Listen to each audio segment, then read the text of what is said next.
All right, there is no funny business today. We are going straight into it.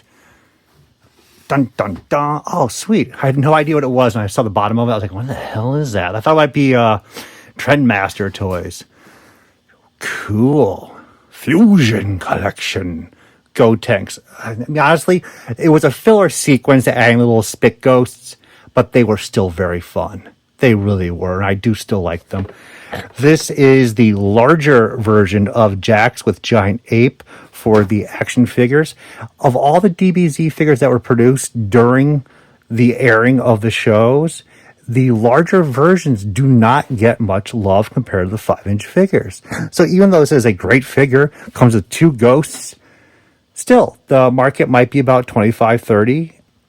You can find the Dragon Ball Z figures loose all the time, but not the larger ones. I think that's because this was aimed for collectors mainly, hence the Fusion Collection. And that's why you don't find them loose. It's just because people bought them sealed, dead stock, kept them that way, and they're still out there flopping around, still sealed. I told myself when I would do these videos, I would let go of everything that was sealed. Okay, not everything, keep a couple, but everything, especially the large figures from Dragon Ball Z. I'm going to quietly miss them. As I always say, being a completionist is not the best idea. Just because it exists and you need a couple more pieces to finish off that collection, do you really care to have them, or are you just doing it to complete it? So that's good. That's good. We need more stuff out of the house. Deluxe Edition Wolverine. Look at that. This is my actual childhood piece. As I was mentioning before, we never threw out anything. And I was already bit by the bug of Star Wars collecting, the vintage stuff. You can watch it as a kid and you're like, my God, that's worth so much money. If I just keep the packages for all my toys from the 90s and 80s, big bucks. Yeah, no. This is probably worth about $20 if it was still sealed in the original box. The cool thing about the 10-inch figures is Toy Biz sculpted all of these figures 10 inches tall. Then they scaled them down to the 5-inch figure size during the prototype process. Then after a little while, they said, these things are selling like hotcakes. Let's just take the 10-inch versions, which they already have resin hard copies for, the sculpting's already done, and let's issue them. Brilliant idea. There literally is no change to the toy itself. But nonetheless, it's just how things are, because superhero stuff is heavily collected. People love this stuff, but there's no value to these. And the Marvel Legends from the early 2000s from Toy Biz, also not too much love. It seems, in my opinion, the market is more focused on the most detailed and accurate action figure that's coming out of that character is the most demanded. Very few people look back to the original toy line and say, hey, I like that. I want that. And if there are people that are doing that, but there's not enough people where it's driving the market up of these vintage toys to prices that are extremely high. Most of them are like $15 each package, and the retail cost was $6 in the store. Isn't that crazy? That doesn't apply to the 80s versions of Secret Wars and Superpowers. There was quite a lot of love there and quite a lot of value to those figures. But right when you hit the 90s and onward, you just right off a cliff. Let's see what else we got.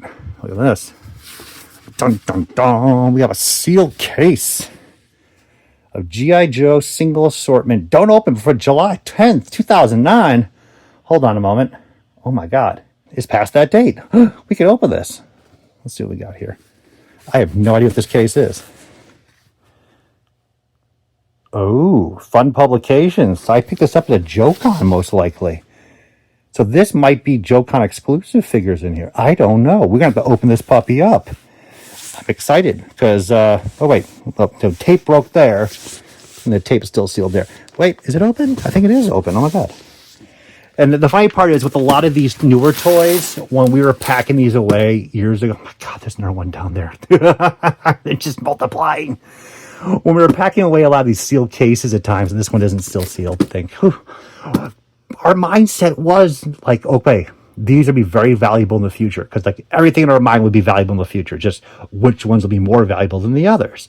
And then we were thinking about, if we keep the cases sealed, we could get the uncirculated grade from AFA, and that'd make it worth even more money. Nobody cares. Nobody cares. It's just how it is. Yeah, I don't know who they are. So let's see what we got. Okay, they're movie figures. Okay, that's actually not as good as like 25th anniversary figures. But what do we have? Heavy Duty. We have Scarlet. And again, just to mention to people, the package on Scarlet has a crease right there.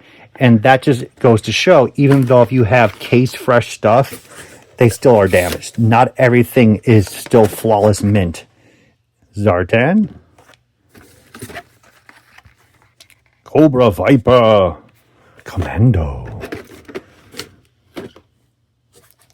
So these are all looking to be first series. I think most of these run about $10 each. These are the more oddball, the Toys R Us exclusive ones. That might be like 15, 20. No one's super passionate about these characters. They do collect them, but most of the market's pretty low. So what it looks like here is I got one of each character, and somehow I stuffed it in this box. I probably picked them up at JoeCon from someone dirt cheap, probably less than retail, and got one of each character. That's pretty cool. I'm not excited about keeping them, but if they're not worth that much, then again, like, why am I even trying to sell them? So, editing Alex, let me know if these things are worth, because like they're still neat. I still like them to a small extent, and they don't take up that much room. That's a big plus. Oh my God, I'm babbling too much. These videos are going too long. The YF21. The YF11B. The VF11B. Gotta get it right. YF stands for prototype stage. VF is production. I love Macross Plus to this day. And I know I say I love a lot of this stupid stuff. And I do love this series a lot more. I can let go of a lot of stuff here before I get let go of my Macross Plus. I just love my Robotech and Macross Plus. When I was in high school, was just solid. That being said, the VF11B from Yamato was notorious for breaking itself right at the hip.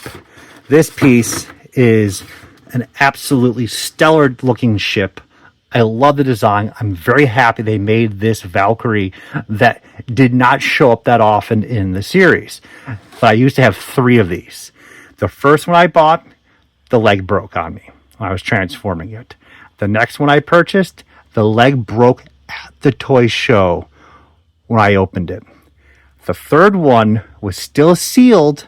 I bought it online for dirt cheap price, and it broke during shipping in the exact same leg. They did fix the problem later, but just too late, and that's just how things are. Wonderful pieces. They transformed smoothly. Mixture of plastic and die cast. They just fit in perfectly. Not design-wise completely, but they are part of the original Robotech series. And I have to let this one go wherever the hell I find the rest of his buddy, which is probably with this one in a tub somewhere in this basement. So we'll get them back in the box at some point. But they're not that much money now.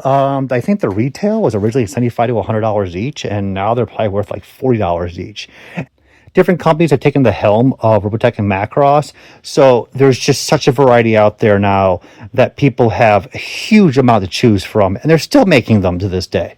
So I'm happy that Macross still has love, but it's just the value of those, and that's fine. I'm okay with that. What is this? I really don't know. It's made in China. I have learned so much from spitting this box. Thank you, toy gods. So seriously, what the hell? Oh, we are not really hitting home with this. Pen, no. Well, I'll let you guys know that I just devalued it by everything. What is it? Quantity, 1 set. Oh my God. I was to find out in the back, it said right there, Star Wars figures. This is like a J.C. Penney mail-away set of Admiral Akbar, TIE Fighter pilot, and C-3PO. And the only thing that actually has value here is the shipping box, which, again, isn't that much money. There we go. These were nice figures. Retail is $20 each, which is pretty fair. But if you look back now... But if you look back to the cost of these things, these were very well done figures. Look at that. Oh, it's never been looked at. We're the first people to look upon this Admiral Akbar, and he's staring back at us with his evil, gigantic saucer plate eyes. I feel terror. Anyways, yeah, these are well done. And a lot of people are collecting these. It was a lot of hype around them in the 90s that there was the original 12-inch line from Kenner that only lasted up to a handful of characters. And then Kenner/Hasbro comes out and they start making full cloth outfits, characters that were never made before. It was exciting. This was a time when they were just bringing out Star Wars toys to the fullest extent that they could. 12-inch, 3 3/4 inch, all the vehicles. It was an amazing time to be a Star Wars collector. Versus now, there's just hordes and hordes of stuff being produced. You don't get as excited in that thrill of now they're coming back and Star Wars is gaining popularity again. It was just this moment. That being said, these things run only about $10 to $15 each, sealed below retail cost. And that's just how the cookie crumbles. Everyone kept stuff dead stock, as I was mentioning earlier, saying this stuff will have strong value in the future. Better hold on to it. It's going to be worth money. And oh my God, that thing looks horrifying. I'm still staring at it. I'm not giving any commentaries. I'm just like, what the hell? I think about it. The difficulty in making a Chewbacca plush, it's not easy. And this is the best they could do with the costs that they have for Chewbacca. So I don't think that will sell as well compared to the other characters. And C-3PO, you can never go wrong with that sculpting. Absolutely wonderful. And that's just how it is. Even though it's wonderfully sculpted, everything was done down to a T except for Chewbacca. People just are not doing backflips for this stuff. It's just how it is. There's just so much available of these pieces. And I'm going to let them go because same thing. Like, I don't have a passion for this either. So it's time to go. And I destroyed the box. I can't believe it. Coming back, let's hit up the Dragon Ball Z stuff. Oh my God. So here's Broly. Look at that figure. He was huge compared to the rest of the figures. This is solid plastic. This has a weight to it.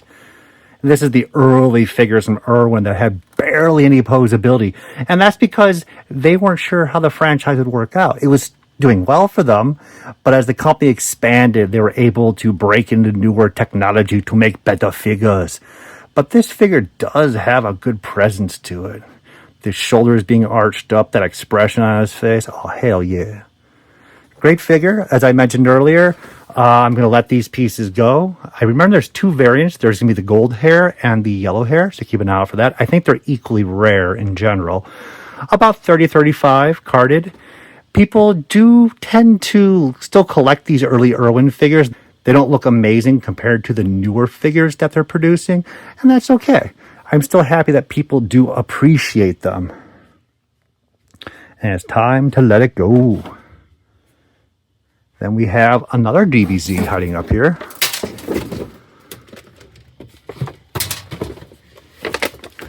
Super Saiyan Trunks. That Collection 18. That is insane.